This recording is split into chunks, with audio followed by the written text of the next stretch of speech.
সারা পৃথিবী উত্তপ্ত, বারবার কিন্তু ধাক্কা লাগে।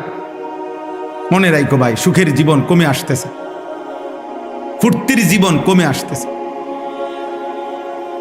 কালকে খবরে দেখলাম দুবাই থেকে প্রাইভেট জেট, মানে প্রাইভেট বিমান দিয়া কেউ ইউরোপ যাইতে হইলে শুধু বিমান ভাড়া প্রায় 1 কোটি টাকার উপর, 1 কোটি টাকার কাছাকাছি।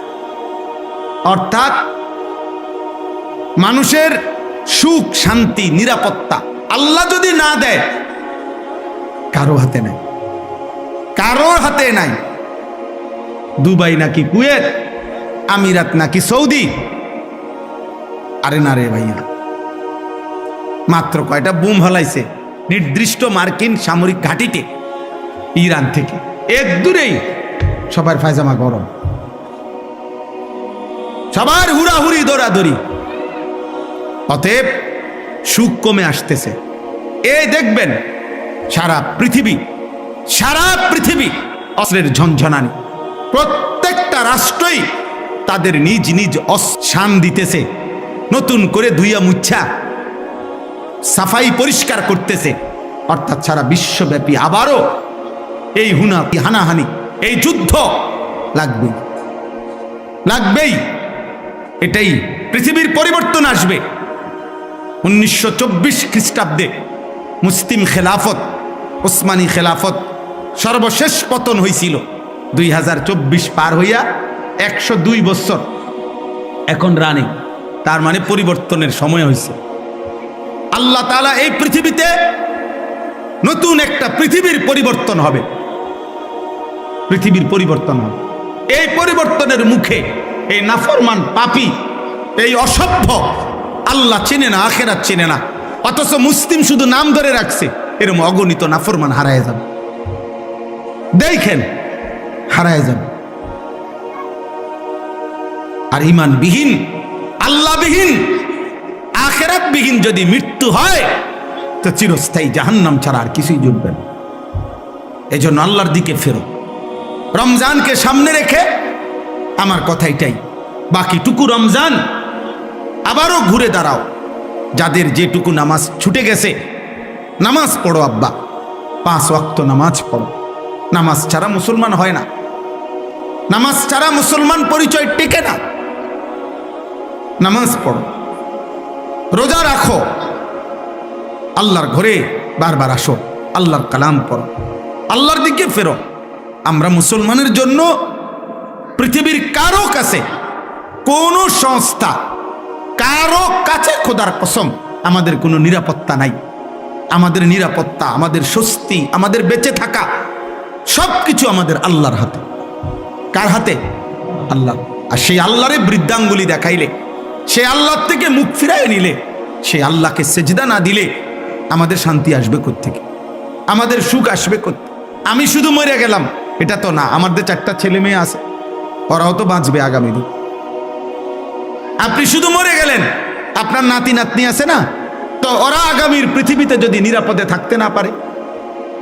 এই জন্য দয়া করে রমজান মাস বেশি বেশি দোয়া করেন, রমজান মাস আল্লাহর দিকে ফিরেন। শুধুমাত্র দুনিয়া ভোগ করা এটা জানোয়ারের জীবন। আবারও বলছি, শুধুমাত্র দুনিয়া ভোগ করা এটা কাফের বেঈমানের জীবন। ইমানদার মানে যে দুনিয়া ভোগ করে না, যে আখিরাতের প্রস্তুতি গ্রহণ করে। আল্লাহ আমাদেরকে তৌফিক দান করেন। এই 6টি আমল আবারও যত্নবান হবেন। পুরা মাস রোজা, পুরা মাস তারাবি, ইফতার, সাহারি, এতেকাফ এবং শবে কদরের বেজর রাত্রি শেষ দশকে তালাশ, বেশি থেকে বেশি ইবাদত আমলের জন্য চেষ্টা করেন। আল্লাহ সবাইকে কবুল করেন। এই 3টা জিনিস যে একত্র করে, 1 নাম্বার অন্তর, 2 নাম্বার কান, 3 নাম্বার হলো নিজে উপস্থিত অর্থাৎ চোখ। যে ব্যক্তি চোখ, কান এবং দিল একসাথ করে শুনে, মনোযোগ দেয়, আল্লাহ বলছে নিশ্চয়ই তার জন্য আমার কোরআনের মধ্যে উপদেশ রয়েছে। আস্তে আওয়াজ করো, আস্তে, একদম আওয়াজ। তো তার জন্য উপদেশ রয়েছে। তাহলে বোঝা গেল উপদেশ অর্জনের জন্য, হাসিলের জন্য আমার দিল, আমার কান, আমার চোখ একসাথ করতে হবে। এই জন্য উপদেশ হাসিল হওয়া একটা বিষয়, আর এমনি ওয়াজ শোনা আরেকটা বিষয়। এই কারো অনেকে অনেক ওয়াজ শোনে, এমনিতে শোনে আর কি, যার যেটা ভাল লাগছে তো একটু একটু শুনছে। আরেকটা হলো না, আমার জীবনের জন্য আমি কিছু গ্রহণ করেছি, আমি কিছু অর্জন করতে চাই আল্লাহর কথা থেকে, তাদের শোনা ভিন্ন রকমের। তারা ফিকির করে যে আমাকে কি বলছেন, তারা ভাবে আমাকে আল্লাহ কি বলছে। কোরআনুল কারীমের মধ্যে আল্লাহ তাআলা বারবার বলছেন, ফাতাবিরু ইয়া উলিল আবসার, হে আমার চোখওয়ালা বান্দারা তোমরা ভাবো। ফাতাবিরু ইয়া উলিল আলবাব, হে বিবেক বুদ্ধি সম্পন্ন বান্দারা তোমরা ভাবো। এই ভাবতে বলছে আল্লাহ তাআলা, বলছে ভাবো। আল্লাহ কোরআনুল কারীমে বলছে ফানজুরু, তোমরা লক্ষ্য করো, কাইফা কানা আকিবাতুল মুকাদ্দিবিন, যুগে যুগে মিথ্যাবাদীদের পরিণতি কি হয়েছে। ফানজুরু কাইফা কানা আকিবাতুল মুফসিদিন, দুনিয়াতে যারা ফিতনা ফাসাদ বিশৃঙ্খলা অন্যায় জুলুম করেছে তাদের পরিণতি কি হয়েছে তোমরা দেখো। ফানজুরু কাইফা কানা আকিবাতুল মুনদারিন, যুগে যুগে যাদেরকে আল্লাহর ভয় দেখানো হয়েছে অথচ তারা পাত্তা দেয় নাই, তাদের পরিণতি কি হয়েছে তোমরা দেখো। ফানজুরু কাইফা কানা আকিবাতুল লাযিনা মিন ক্বাবলিহিম, তোমাদের পূর্ববর্তীদের পরিণতি কি হয়েছে তোমরা দেখো। এই আল্লাহ তাআলা বলছে দেখো, তুমি বুঝো, তুমি ভাবো, তুমি ভাবো। এজন্য এটা একটা জরুরি বিষয়, প্রত্যেক মানুষের জন্য এটা উচিত। যার বিবেক আছে সে ভাবে আমি কি করছি, আমার কি করা উচিত, আমি আছি কোথায়, যাব কোথায়, আসলাম কোত্থেকে, আমার আসলে দায়িত্বটা কি, আমার আসলে করণীয়টা কি। যেমন মনে করেন একজন পুরুষের মৌলিকভাবে তিনটা পরিচয় আছে। যেমন আমি আনিসুর রহমান, এখন আমার তিনটা মৌলিক পরিচয়। এক, আমি ব্যক্তি, মানে আমি নিজে ব্যক্তি হিসেবে আমি একজন, তো আমার দায়িত্ব হলো খেয়াল করা এই আমি ব্যক্তির উপরে আল্লাহর বিধান কি কি, রসুলের বিধান কি কি, কোনটা আদেশ কোনটা নিষেধ, এইটা আমি আমার জীবনে বাস্তবায়ন করা, এটা আমার দায়িত্ব। 2 নাম্বার হলো আমি একজন অভিভাবক, এটা আমার একটা জিম্মাদারি।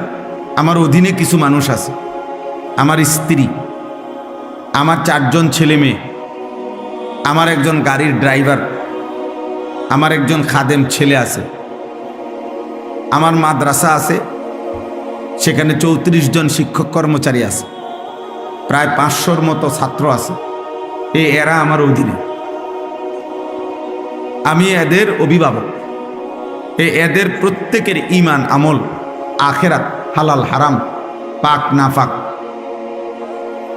আল্লাহ রসুলের বিধিবিধান মানে না না মানে, এটা খেয়াল করা, এর জন্য যথোপযুক্ত ব্যবস্থা করা, এর জন্য সর্বাত্মক চেষ্টা করা, তাদেরকে আল্লাহর উপরে ইবাদতের উপরে রাখার জন্য এটা আমার দায়িত্ব।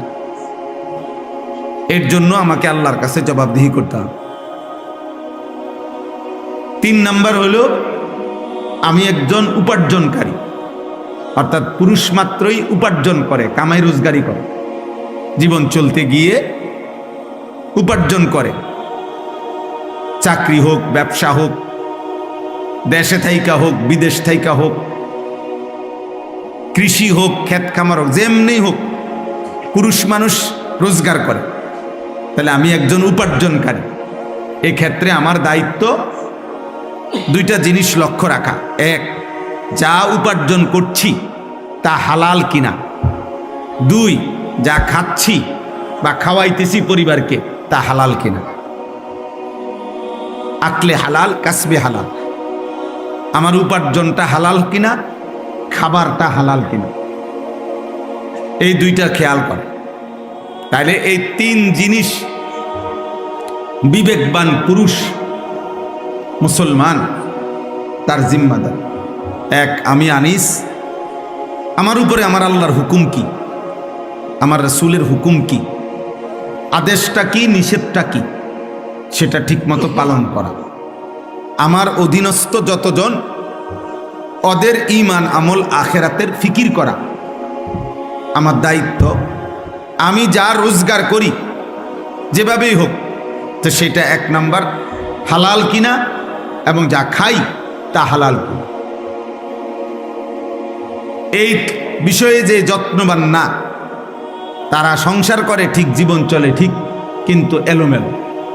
নিজের জীবনে আল্লাহ নাই, রাসূল নাই, আখিরাত নাই, পরকাল নাই। স্ত্রী একদিকে, জিফুত একদিকে, সবাই সবার মতো এমনি মুখে মুখে বলে আরে পরিবার, ফুতে কয় আরে হাবড়া আমার আব্বা, কিন্তু আব্বা আব্বার মতো, ফুতে ফুতের মতো, স্বামী স্বামীর মতো, স্ত্রী স্ত্রীর মতো, ছেলে ছেলের মতো, মেয়ে মেয়ের মতো। প্রত্যেকের পছন্দ আলাদা, প্রত্যেকের চলাফেরা আলাদা, প্রত্যেকের রুচি আলাদা, প্রত্যেকের জীবন চলা আলাদা। বাপ জানে না ছেলেটা এমন চলে কেন, ছেলে জানে না বাপ এমন চলে কেন, স্বামী জানে না স্ত্রী এমন চলে কেন, স্ত্রী জানে না স্বামী এমন চলে কেন। এই লাগাম ছাড়া, এই গা ছাড়া মানুষ, হ্যাঁ, এই খামখেয়ালি গাফেল মানুষ, এদের দুনিয়াও হতাশা, বরবাদ, আখিরাতও। আর দ্বিতীয়ত, নারী যারা, মহিলা, প্রত্যেক মহিলা আপনার তারও কমপক্ষে মৌলিকভাবে তার জিম্মাদারি যে এক নম্বর হলো সে একজন নারী, তো তার নিজের উপরে আল্লাহর হুকুম কি কি, রাসূলের হুকুম কি কি, এটা জানা এবং পালন করা, এটা তার দায়িত্ব। দুই, সে স্ত্রী, দ্বিতীয়ত সে স্বামীর সংসার করে, অতএব স্বামীর পরিবার, স্ত্রী হিসাবে তার দায়িত্ব কি, এটা যথাযথভাবে আদায় করা, এটা তার আজীবনের জিম্মাদার। তিন, সেও অভিভাবক, অর্থাৎ বাচ্চার মা, তাহলে সন্তানকে লালন পালন করা এবং বাচ্চাদেরকে দিন শিখানো, আল্লাহ চিনানো, এটাও নারীর দায়িত্ব। তাহলে নারীরও মূল মৌলিক দায়িত্ব তিনটা। এক, সে একজন মহিলা, কন্যা, নারী, এই আলোকে তার উপরে আল্লাহর হুকুম বিধান কি এটা জানা বুঝা। দ্বিতীয়ত হলো সে একজন স্ত্রী, এই হিসাবে স্বামীর সংসারে তার জিম্মাদারি কি এটা জানা এবং পালন করা। তৃতীয়ত হলো সে একজন মা, বাচ্চার সন্তানদেরকে আল্লাহ চিনানো, আখিরাত চিনানো, তাদেরকে দিন মানানো, আল্লাহর সাথে পরিচয় করানো, তাদেরকে ঈমান ইসলামের উপরে আগলাইয়া রাখা, এটা দায়িত্ব। এতটুকু দায়িত্ব যদি কোনো পুরুষ কিংবা নারী ভুলে যায়, তার আর মুসলমান কি রইল, আর আখিরাত কি হল? এজন্য আমরা এই ওয়াজ মাহফিল, দিনে হোক রাতে হোক, সারা বছর আমরা এটা বুঝাইতে চাই যে আপনি আপনার দায়িত্ব বুঝে নেন, আপনি আপনার কর্তব্য বুঝে এরপরে ওই আলোকে আপনি আপনার কাজ করেন। আপনাকে বাজার, ব্যবসা, ঘর সংসার, স্বামী স্ত্রী কোনো কিছুই নিষেধ করে নাই ইসলাম, এগুলো তো আল্লাহই দিয়েছেন, নিষেধ করবে কেন? এই পৃথিবীর যত উপার্জন, এই পৃথিবীর যত আয়োজন, সব তো আল্লাহরই দেওয়া, তা আল্লাহ নিষেধ করবে কেন? শুধু আল্লাহ তাআলা বলছেন তুমি আমার আদেশ নিষেধের প্রতি খেয়াল করো, আমার বিধিবিধানের প্রতি খেয়াল করো, এতটুকুই চাইছেন আল্লাহ, এতটুকুই চাইছেন। যা পালন করতে বলেছি তা পালন করো, যা নিষেধ করেছি তা বর্জন করো। এই আদেশ পালন করা, নিষেধ বর্জন করা, এটাই শরীয়ত, এটাই ইবাদত, এটাই নেক আমল, এটাই আমলে সালেহ, এটাই তাকওয়া। তাকওয়া আল্লাহ তাআলা কোরআনুল কারীমের মধ্যে একজন ঈমানদারের কাছে এটাই চাইছেন, তোমরা আল্লাহর ইবাদত করো, তোমরা আল্লাহর দ্বীন মানো, তোমরা তাকওয়া অবলম্বন করো, তোমরা আমলে সালেহ নেক আমল করো, তো এই সবটা কথার অর্থ কি? ইয়া আইয়ুহাল্লাযীনা আমানুত্তাকুল্লাহ ওয়া মা খালাকতুল জিন্না ওয়াল ইনসা ইল্লা লিয়াবুদুন। আমার ইবাদত, তাকওয়া, নেক আমল, ফামান কানা ইয়ারজু লিকা রাব্বিহি ফালিয়ামাল আমালান সালিহা। যে জান্নাত চায়, আল্লাহর সাক্ষাৎ চায়, আল্লাহ বলেন সে যেন নেক আমল করে। আল্লাহ বলছেন হে ঈমানদার, আল্লাহকে ভয় করো, তাকওয়া অবলম্বন করো। আল্লাহ তাআলা বলছে আমি সৃষ্টি করেছি ইবাদতের জন্য। ইবাদত কি, তাকওয়া কি, নেক আমল কি? এই দুই কথা, যা আদেশ তা পালন করা, যা নিষেধ তা বর্জন করা। তারকুল মুনকারাত ফি'লুল খায়রাত, এটাই তাকওয়া, এটাই ইসলাম। এরই নাম মুসলমান, এরই নাম ঈমানদার। অতএব তাকওয়া যার মধ্যে নাই, ইসলাম যার মধ্যে নাই, গুনাহ থেকে বাঁচার মানসিকতা যার মধ্যে নাই, ও মুসলমান না। আল্লাহর ইবাদত করার মানসিকতা যার মধ্যে নাই, সে কোনো মুসলমান না। এই নাম সর্বস্ব, পরিচয় সর্বস্ব, কোনো কাগজে লেখা আছে এতটুকু, এই জাতীয় মুসলমানের 2 পয়সার কোনো ভ্যালু নেই। বরং মুসলমান মানে তাকেই বলে প্রতিনিয়ত, ঈমানদার তাকেই বলে প্রত্যেক দিন, প্রতিদিন, প্রতি মুহূর্তে, যার মধ্যে এই কথার খেয়াল আছে যে আমার জন্য আদেশ কি, আমার জন্য নিষেধ কি। আদেশটা আমি পালন করব, নিষেধ আমি বর্জন করব। এই মানসিকতা থাকা চাই। কম বেশি হবে, কখনো আদেশ আমার আল্লাহর হুকুম ছুটে যাবে, কখনো আল্লাহর নিষেধ আমার দ্বারা হয়ে যাবে। হ্যাঁ, স্বাভাবিক, গুনাহ হতেই পারে, নেক আমল ছুটতেই পারে, কিন্তু এটা হলো একটা। আরেকটা হলো আমার মানসিকতার মধ্যেই নেক আমল করার কোনো ফিকিরে নাই, হালাল উপার্জনের কোনো চিন্তাইও নাই। এই সুদখোর 30 বছরই সুদখোর, মৃত্যুকেই বাটপার, প্রতিদিনই বাটপার, চোর ডেইলি চোর, বেনামাজি একদিনও নামাজ পড়ে না, গালিগালাজ করে, কথায় কথায় অসভ্য। এই অসভ্য প্রত্যেক দিন অসভ্য, বিড়ি সিগারেট খায়। এই বেহুদা মানুষ, ফালতু মানুষ প্রতিদিনই বিড়ি সিগারেট খায়। তো বাজে মানুষ এগুলা, ফালতু লোক, এগুলো বাজে লোক, বাজে মানুষ প্রতিনিয়ত, প্রতিদিন, যে যার ভিতরে গুনাহ ছাড়ার কোনো মানসিকতাই নাই। এবারে এক তালে, এক রঙে, এক ঢঙ্গে প্রতিদিন গুনাহ করে, প্রতিদিন মিথ্যা বলে, নিয়মিত সুদ খায়, নিয়মিত ওজনে কম দেয়, নিয়মিত বিড়ি সিগারেট খায়, নিয়মিত গালিগালাজ করে, নিয়মিত টেলিভিশন, রঙিন সিনেমা, নর্তকীর ছবি দেখে। আস্তাগফিরুল্লাহ, এটা কি মুসলমান? এটা কিসের মানুষ? তাইলে মুসলমান, মোমেন, আমাদের জীবনে ভাই তাকওয়া জরুরি, তাকওয়া জরুরি। আল্লাহ তাআলা ঈমানদারের কাছে এটা চেয়েছেন। কোথাও বলছেন ইবাদত, কোথাও বলছেন আমলে সালেহ, কোথাও বলছেন তাকওয়া, কিন্তু অর্থ একই। আদেশগুলো পালন করো, নিষেধগুলো কি করো? বর্জন করো। খালাস।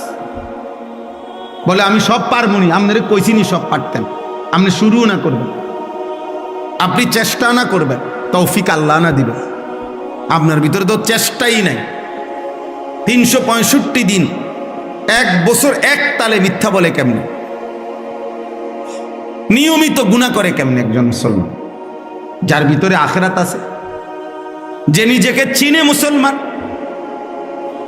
এজন্য রমজান মাস মহান আল্লাহ পাক রব্বুল আলামিন দয়া করে আমাদেরকে দান করেছেন।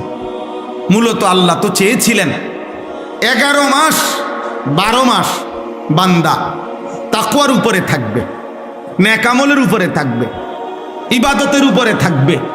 সারা বছর, সারা মাস বান্দা তুমি আমার একটা একটা হুকুম পালন করবা, একটা একটা গুনাহ ছেড়ে দিবা।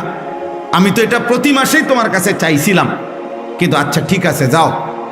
শয়তানের খপ্পরে পড়ে, নফসের ধোকায়, মনের হারাম চাহিদায় পড়ে, অসৎ পরিবেশ, অসৎ সঙ্গের কারণে পড়ে হতে পারে তুমি 11 মাস আমি আল্লাহর কথায় কোনো গুরুত্ব দিতে পারো নাই। ঠিকমতো ইবাদতগুলো করো নাই, ঠিকমতো গুনাহ বর্জন করো নাই, তো ঠিক আছে বান্দা, সব বাদ দাও। আমি আল্লাহ একের সব বাদ দিলাম। আমি শুধু প্রতি বছর আমি আল্লাহ তাআলা তোমাকে এই একটা মাস দিলাম, রমজান মাস, যাও সব বাদ দিয়া তুমি গুনাহ আইয়ামাম মাদুদাত, একেবারে গুনাহ হিসাব করা এই একটি মাস শুধু গুনাহ বর্জন করো, একটি মাস শুধু আমি আল্লাহর হুকুম পালন করো। তো 11 মাসে বা 12 মাসে আমি তোমাকে যে তাকওয়া দিতাম, মুত্তাকি বানাইতাম, এটা আমি কমাই আনলাম। 1 মাসেই আমি আল্লাহ গুনাহ ছেড়ে দিলে, নেক আমল করলে আমি তোমাকে মুত্তাকি বানিয়ে দেব। 1 মাসে যাও, ঠিক আছে, তবুও নেও, তবুও ভালো হও, তবুও নিজেকে সাজাও, আল্লাহকে ছেড়ো না, আল্লাহকে ছাইরো না, আল্লাহকে ছাইরো না। এই মুহূর্তে পৃথিবীতে এবং বেঈমানরা সম্মিলিতভাবে মুসলমানদের বিরুদ্ধে সারা বিশ্বময় যে যুদ্ধের ঘনঘটা চলতেছে, মূলত আক্রমণ করছে, মূলত এই টার্গেট মুসলমান, টার্গেট ইসলাম নিশ্চিহ্ন করা, মুসলমানদেরকে নিশ্চিহ্ন করা। এই জন্য এটা সত্য কথা, এটাই আমরা কয়দিন আগে বলছিলাম, বারবার শুনতাম, আজকে পৃথিবীতে সবচেয়ে আরব বিশ্বের মধ্যে বিলাসী যেই জায়গা, যেখানে সারা পৃথিবীর হাজার হাজার কোটি কোটি টাকার মালিক ধনকুবেররা, যে দুবাই আমিরাত, যেখানে ঘুরতো পর্যটক, আজকে সব তাও কোনো পুরা দেশের উপরে আক্রমণ হয় নাই, নির্দিষ্ট 2-4টা বাকারে হামলা হয়েছে, এই আমার ভয়েই সব বাগতেছে। তাইলে মূলত দোস্ত, সুখ, শান্তি, নিরাপত্তা, অসংখ্য মানুষ মনে করে আমার বাপ বিদেশ, ভাই বিদেশ, আমার পরিবারে টাকা পয়সা আছে। ঠিক কখন, কোন দিন, 1 ঘন্টার সিদ্ধান্তে, মালিকের ইচ্ছায় সব যে এলোমেলো হয়ে যাবে, তছনছ হয়ে যাবে। রাজপ্রাসাদের ব্যক্তিটা যে ভিক্ষার থালা হাতে নিবে, তার তো কোনো নিশ্চয়তা নেই, তার তো কোনো নিশ্চয়তা নেই। কিন্তু আমরা এটা বুঝতে চাই না। আমাদের ছেলেপেলেরা এমন মাতাল, 24 ঘন্টা এরা এদের মাতলামিতেই আছে, এরা এদের মোবাইল, এদের চুল, চেহারা, এদের বেনামাজি জিন্দিগি, অসভ্য জিন্দিগি, এরা এদের অসভ্যতা নিয়েই আছে। অভিভাবক সব আপনার, আমি কোম্পানিগঞ্জ বাজারে গেছি, আমি একজন ব্যবসায়ীর সাথে একটু দেখা করছি, শুধু এতটুকু বলে আসছি, ভাই আমি তারাবির পরে আমো আপনার কাছে। অর্থাৎ এই পরিমাণ মহিলা যে আরো 3-4 জন মিললে আমারে রাস্তা করে দিছে, কোন রকম আমি বাজারের ভিতরে দিয়ে বাইরে শুধু হাইটে আসছি, সব মুসলমান। আহা, সবাই ছুটছে বাজারে, কিসের অভাব? কোনো অভাব নাই। রমজান দিয়া হবে কি, রহমত মাগফিরাত আমার কি দরকার, আমার নাজাতের কি দরকার? আমার দরকার হলো জুতা, শাড়ি, গহনা, কাপড়, শার্ট, প্যান্ট কেনাকাটা, ঈদের দিনের প্রস্তুতি। রমজান ছিল জান্নাতের প্রস্তুতি, রমজান হলো জাহান্নাম থেকে বাঁচার প্রস্তুতি, রমজান হলো নিজের আমল নামা ভারী করা নেকি দিয়ে ছিল, এটার উদ্দেশ্য। আজকে নাফরমান আমরা রমজানকে বানায় নিছি ঈদের দিনের প্রস্তুতি। একদিনের ঈদের কাপড় চোপড়ের প্রস্তুতির জন্য আমাদের রমজান, পুরা একটা মাস কেনাকাটা করে ঈদের দিনের একদিনের জুতা, শাড়ি, জামা, কাপড়, গহনা মানুষকে দেখাবার জন্য। এর চাইতে বড় দুর্ভাগ্য, বদনসিব আর কি হইতে পারে? কোনো কিছু দিয়েই যেন আল্লাহ তাআলা যেন বলছে, বান্দা আমি একটি আমলকে 70 গুণ বানায় দিলাম। আমি আল্লাহ তাআলা আলাদা 6টি ইবাদত রমজানকে উপলক্ষ করে আরো অতিরিক্ত দিলাম। সারা বছরের ইবাদতের সাথে রমজান মাসে আল্লাহ তাআলা আমাদেরকে আরো 6টি ইবাদত অতিরিক্ত দিয়েছেন। 1 নাম্বার, পুরা 1 মাস রোজা, 2 নাম্বার পুরা 1 মাস তারাবি, 3 নাম্বার পুরা 1 মাস ইফতার, 4 নাম্বার পুরা 1 মাস সাহারি মানে শেষ রাত্রের খাবার, 5 নাম্বার রমজান মাসের শেষ দশকের এতেকাফ, মসজিদের এতেকাফ, 6 নাম্বার রমজান মাসের শেষ দশকের বেজর রাত্রিগুলোতে শবে কদর। আল্লাহ তাআলা বলেন এই 6টি ইবাদত দিছি আমি অতিরিক্ত রমজান মাসে, এবং প্রত্যেকটার পিছনে এটা লিখে দিছি, বলে দিছি আমার নবীর জবান দিয়া, প্রত্যেকটার মধ্যে বান্দা আগ্রহী হবে তার পিছনের গুনাহ মাফ। রমজানের রোজা রাখলো, পিছনের গুনাহ মাফ। রাত্রিবেলা তারাবি পড়লো, পিছনের গুনাহ মাফ। শবে কদর তালাশ করলো, পিছনের গুনাহ মাফ। এইভাবে গুনাহ মাফ করবে। তা আল্লাহ তাআলা বলেন বান্দা, একে তো আমি আল্লাহ ভাগ করে দিলাম 1 দশক রহমত, মধ্য দশক, শেষ দশক নাজাত, জাহান্নাম থেকে মুক্তি, এক একটা আমলকে 70 গুণ বেশি বাড়ায় দিলাম। এরপরে আমি আল্লাহ তাআলা প্রত্যেকটা অতিরিক্ত আমলের বিনিময়ে পিছনের গুনাহ মাফ করে দিলাম। এত কিছু দিয়েও নাফরমানের মন গলাইতে পারে না, বরং তার কথা হলো যত কিছুই বলেন আল্লাহ আমি এর সাথে নাই। আমার এক কথা, আমি সারা বছর আমি মোবাইলে আসক্ত, আমি নারীতে আসক্ত, আমি ছবিতে আসক্ত, আমি বাজার মার্কেট শপিংয়ে আসক্ত। আমার জীবন আমার মতো, আপনার কথা মতো না, আপনার কথা মতো।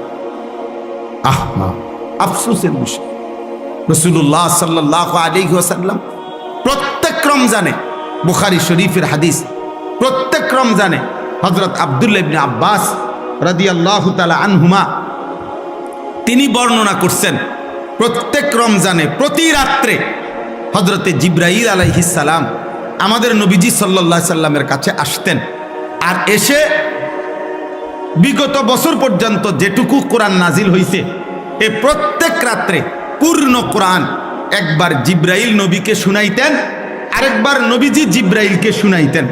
এইভাবে প্রতি রাত্রে আলাদা, এটা তারাবিতে না, তারাবির বাহিরে 2 খতম কোরআন শরীফ, 1 খতম জিবরাইল নবীজিকে শুনাইতেন, আরেক খতম নবীজি জিবরাইলকে শুনাইতেন।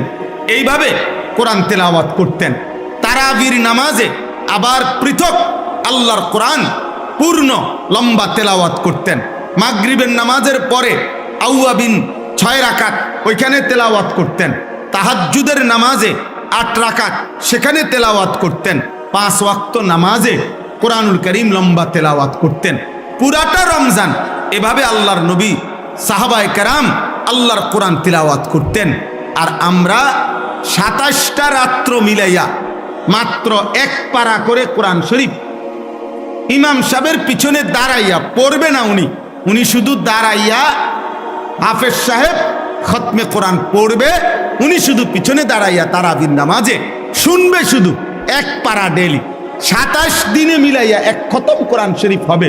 দুর্ভাগা বদনসিবের কপালে এটাও জোটেন। এইটুকু পড়ার মতো শুনবার শুনবে, এই ধৈর্যটুকুও লক্ষ লক্ষ মুসল্লির নাই। ওনার শরীরে কুলায় না, ওনার শরীরে শুধু বিড়ি খানাটা কুলায়, ওনার শরীরে শুধু চা দহনে গপ মারণ আর টেলিভিশন দেখুন আর বেডিতের লগে বাচ্চা কাচ্চার লগে গপ মারণ, এটা শরীরে কুলায়। বুঝেন নাই কথাটা?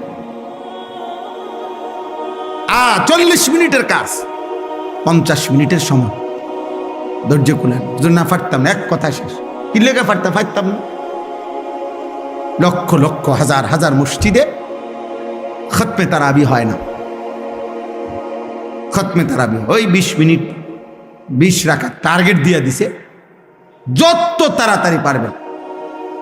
আপনি বুঝানোরও দরকার নাই, আমরা মুসল্লি বুঝারও দরকার নাই, ফেরেশতা বুঝারও দরকার নাই, জিনে বুঝারও দরকার নাই, কেউই বুঝার দরকার নেই। কারণ এটা তো আসলে কোনো কিচ্ছু না, এটা দিয়ে কিচ্ছু হইতে যাইতো না। এই জন্য এই জন্য ভাই আমার কথা এটাই যে আমরা মহান আল্লাহ পাক রব্বুল আলামিন আমাদেরকে দয়া করে আমাদের জীবনের যে মূল বিষয় অর্জন তাকওয়া, গুনাহমুক্ত জীবন, এটা যেন আমরা কম সময়ে হাসিল করতে পারি, এই জন্য আল্লাহ তাআলা আমাদেরকে রমজান দিয়েছিলেন। কিন্তু আমরা যদি রমজান কদর না করি, তাহলে এর চাইতে বড় দুর্ভাগ্য আমাদের কপালে আর কিছুই হইতে পারে। এই জন্য আপনাদের কাছে অনুরোধ, আপনারা আপনাদের ছেলেদেরকে মসজিদমুখী করেন, আপনারা আপনাদের মহিলাদেরকে নামাজের মুসল্লায় বসান, আপনারা আপনাদের মহিলাদেরকে আল্লাহর দোহাই আপনারা বাজার থেকে ফিরান, আপনারা বাজার থেকে ফিরান। খোদার কসম, নবীজি বলছে যে পুরুষ জীবিত থাকতে তার অধীনস্থ মহিলা, পুরুষ জীবিত অথচ তার অধীনস্থ মহিলা, স্ত্রী, কন্যা বেহায়া বেপর্দা চলাফেরা করে, আল্লাহর কসম নবীজি ওই পুরুষকে বলছে দাইয়ুস, ওই পুরুষের জন্য জান্নাত হারাম।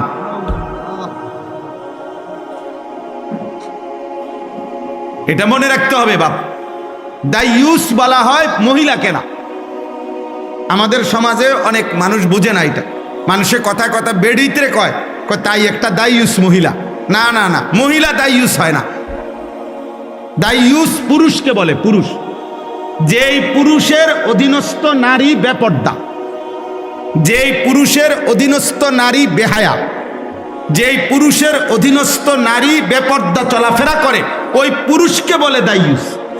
ওই পুরুষের জন্য জান্নাত হারাম। কথা বুঝছেন আমার কথাটা আপনারা? ওই পুরুষের জন্য কি হারাম? স্বামী বাইচা আছে, স্ত্রী বেপর্দা, বাবা বাইচা আছে, মেয়ে বেপর্দা, এই যার অধীনে নারী বেপর্দা, ওই ব্যক্তিটা, ওই পুরুষটা হলো দাইয়ুস, তার জন্য জান্নাত হারাম। তো মহিলার জন্য তারও আগেই নাই। রাসূলুল্লাহ সাল্লাল্লাহু আলাইহি সাল্লাম বলছেন 500 বছরের রাস্তা, 500 বছরের দূরে থাকতেই, জান্নাত থেকে 500 বছরের দূরত্বে থাকতেই কোনো ব্যক্তির নাকে জান্নাতের ঘ্রাণ লাগবে।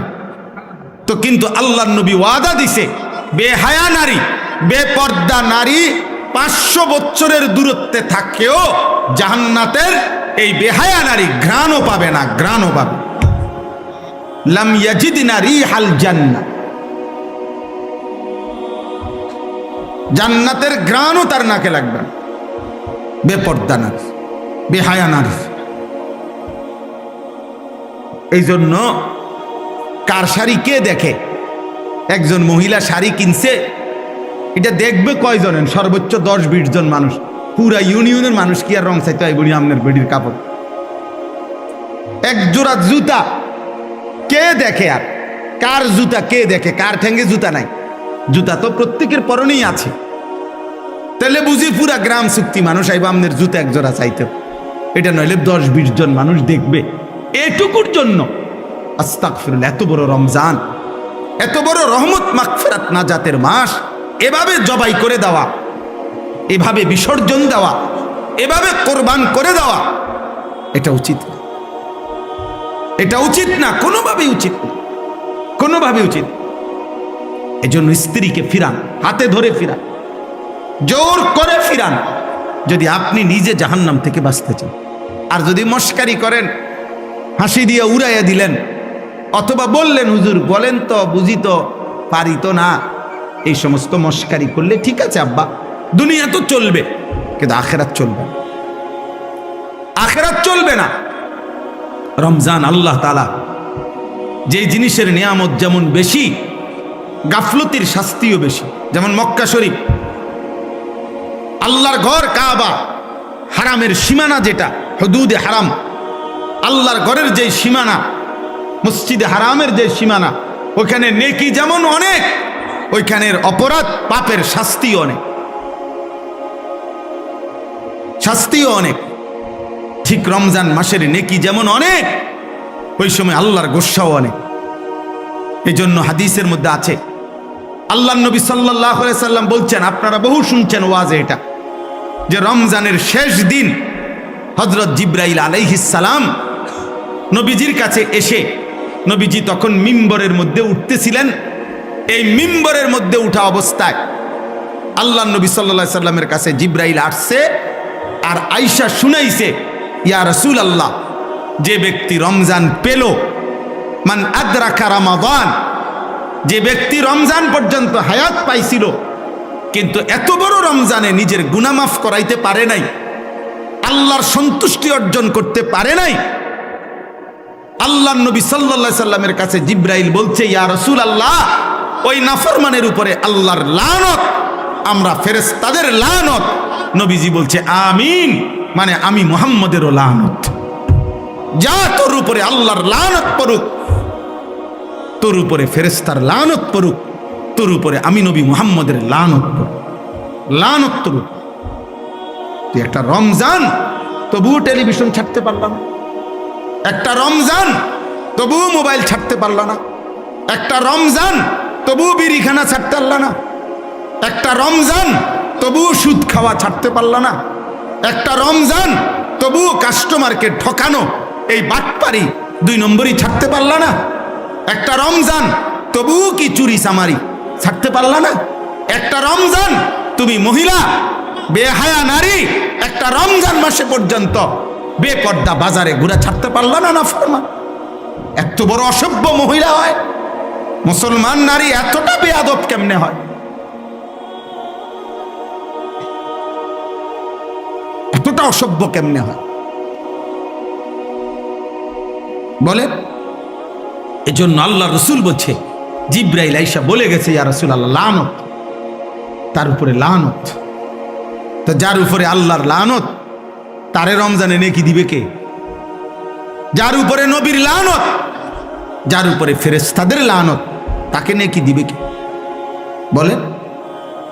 রাসূলুল্লাহ সাল্লাল্লাহু আলাইহি ওয়াসাল্লাম বলেছেন, মান লাম ইয়াদা কাওলা যুর ওয়াল আমালা বিহি ফালাইসা লিল্লাহি হাজাতুন আন ইয়াদা তাআমাহু ওয়া শারাবাহু। নবীজি বলেন, রমজান মাস যে ব্যক্তি রোজা রেখে মিথ্যা কথা, মিথ্যা আচরণ, গুনার আচরণ ছাড়তে পারে নাই, আল্লাহ রসুল বলছে ওই নাফরমান তোর বেটা খাদ্য এবং পানি থেকে বিরত থাকার কোনোই প্রয়োজন আল্লাহর কাছে নাই, যা তোর রোজা তোর মুখে ছুতে পারে, তোর রোজা তোর মুখে ছুঁড়ে মারছে। নবীজি বলছে, যা বেটা, তুই ভাত খাইলেই কি না খাইলেই কি, তুমি পানি পান করলেই কি না করলেই কি। আল্লাহ রসূল সাল্লাল্লাহু আলাইহি সাল্লাম বলছে, আল্লাহ নবী সাল্লাল্লাহু আলাইহি সাল্লাম বলছে, আসসিয়ামু জুন্নাতুন, হে আমার উম্মত, রোজা হচ্ছে ঢাল, গুনাহ থেকে বাঁচার ঢাল স্বরূপ। তলোয়ারের সাথে যেরকম ঢাল থাকে, ফালা ইয়ারফুস ওয়ালা ইয়াসখাব, অতএব রোজা রেখে কেউ একটা অশ্লীল কাজ, গুনার কাজ করো না, কাউকে গালি দিও না, মন্দ বলো না। ওয়া ইনিমরুন কাতালাহু আও শাতামাহু ফালিয়াকুল ইন্নিমরুন সাইম মাররাতাইন। নবীজি বলছে, হে ঈমানদার, রোজা অবস্থায় কেউ যদি তোমাকে গালি দেয়, কেউ যদি তোমাকে ঝগড়া করতে আসে, এমনকি লড়াই করতে আসে, যে কোনো রকমের, তুমি তাকে এক কথা 2 বার বলে দিও যে আমি রোজাদার, আমি রোজাদার ভাই, আমি তোমার সাথে ঝগড়াও করব না, আমি তোমার সাথে লড়াইও করব না, আমি তোমার গালির উত্তরও দেব না, তুমি যা মন চায় তাই বলো, আমি রোজাদার, আমি রোজাদার। কোরআনুল কারীমের মধ্যে আছে, হযরত জাকারিয়া আলাইহিস সালামকে আল্লাহ তাআলা রোজা রাখতে বলছেন, হযরত মরিয়ম আলাইহিস সালামকে আল্লাহ তাআলা রোজা রাখতে বলেছেন। কোন ব্যক্তির আল্লাহর পাকের অনুগত বান্দা হওয়া, নিজে আল্লাহর হুকুমে চলে, এটার প্রমাণ হিসাবে একটা চিহ্ন আল্লাহ তাআলা আদেশ করছেন, আপনি রোজা রাখেন। রোজাদার আল্লাহর প্রিয় বান্দা। রোজাদারের জন্য আল্লাহ তাআলা জান্নাতে আলাদা দরজা রাখছেন, ইউকালু লাহুর রায়্যান ইয়াদখুলুহুস সাইমুন। রোজাদারগণ শুধু ওই জান্নাতের ওই দরজা দিয়ে ঢুকবে। রোজাদার ঢুকা হলে অন্য কোনো বান্দা, অন্য কোনো ব্যক্তি ওই দরজা দিয়ে ঢুকতে পারবে না। রোজাদার। আর রোজা আল্লাহ তাআলার সিফাত, রোজা আল্লাহর সিফাত, অর্থাৎ খানা না খাওয়া, পানি পান না করা, স্ত্রীর সাথে মিলিত না হওয়া, এটা আল্লাহর সিফাত, আল্লাহর বৈশিষ্ট্য। আল্লাহ খায় না, আল্লাহ পান করে না, আল্লাহ স্ত্রী গ্রহণ করে না। তা আল্লাহ তাআলা বলে, বান্দা যখন কিছুক্ষণের জন্য আমার রঙে রঙিন হয়, তো বান্দার এই আমলের বিনিময় আমি আল্লাহ নিজ হাতে দিয়ে থাকি। আস-সাওমু লি ওয়া আনা আজজি বিহি, আমি বিনিময় দিয়ে থাকি। আর কোন হাদিসে আছে, কোন রেওয়ায়াতে আছে ওয়া আনা উজজা বিহি, অর্থ হইল রোজাদারের বিনিময় আমি আল্লাহ নিজেই, আমি তোর যা বান্দা যা লাগে নিস। কত বড় ফজিলত, কত বড় সুযোগ ছিল, কত বড়। আল্লাহ তাআলা নবী সাল্লাল্লাহু আলাইহি সাল্লামের মাধ্যমে শুনাইছেন এটা। রোজাদারের এত মর্যাদা বলছেন, এত মর্যাদা বলছেন। সেই রমজান মাসেও যদি কেউ 5 ওয়াক্ত নামাজ না পড়ে, আপনি তার কপালটা কেমন কপাল! আয় হায় হায়, আপনাদের ওই সন্তানের কি হবে, আপনাদের ওই ছেলে মেয়ের কি হবে! আয় হায়, এই অসভ্য, এই বেয়াদব, এই খায় আর পেশাব করে আর পায়খানা করে আর ঘুম যায়। আয় হায়, এই জন্তু জানোয়ারের জীবন। এক বেলা খায়, আরেক বেলা ঘুম যায়, আরেক বেলা পেশাব পায়খানা করে, এতটুকুই রাত পার করে, এভাবেই দিন পার করে। এ তো জানোয়ারের জীবন, এ তো জন্তু জানোয়ারের জীবন, হাইওয়ানের জীবন, গরু গাধার জীবন। মুমিন মানে তো যে ইবাদত করে, মুসলমান মানে তো যে আল্লাহকে চেনে, ইমানদার মানে তো যে আখিরাতকে চেনে। আরে ওই দিন কিতাবে পড়ছি, একজন বিখ্যাত বুজুর্গ ছিলেন হযরত সুফিয়ান সাউরি রাহমাতুল্লাহি আলাইহি।